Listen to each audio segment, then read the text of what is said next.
Myths Beyond Dragons. Maiden to the Dragon, Book 8, A Dragon Shifter Romance. Written by Flynn.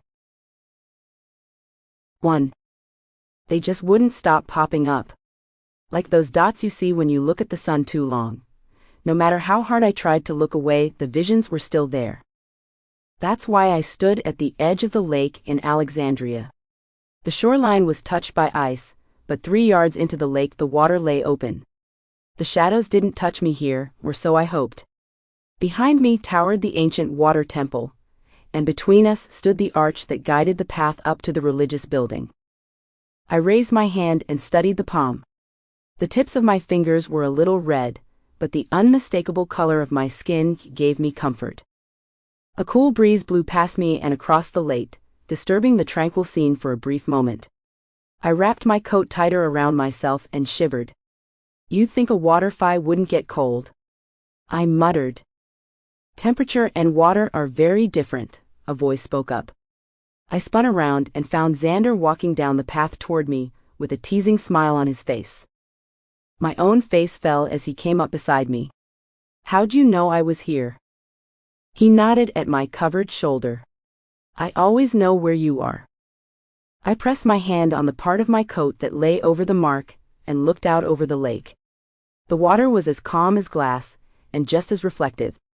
The castle across the lake was illuminated with candles, and a perfect picture of it lay on the watery surface.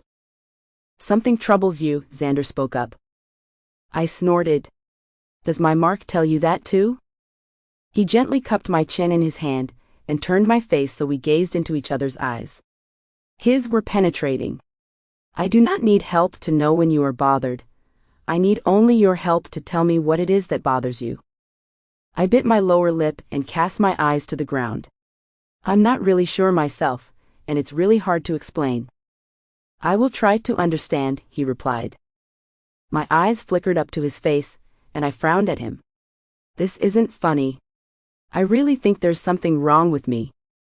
His eyebrows crashed down and all humor fled his face. You are ill? I shook my head. Then I shrugged. I don't know. A snort escaped my lips. With all the weird things that have happened, this has to be the weirdest. Have your headaches returned? He guessed. I shook my head. No, but... I jumped as a flock of snowbirds flew out of a nearby tree and headed out over the lake. Xander smiled down at me. There is nothing to fear so long as we are together. I looked out over the lake and pursed my lips. I'm not sure we can do this. There came the sound.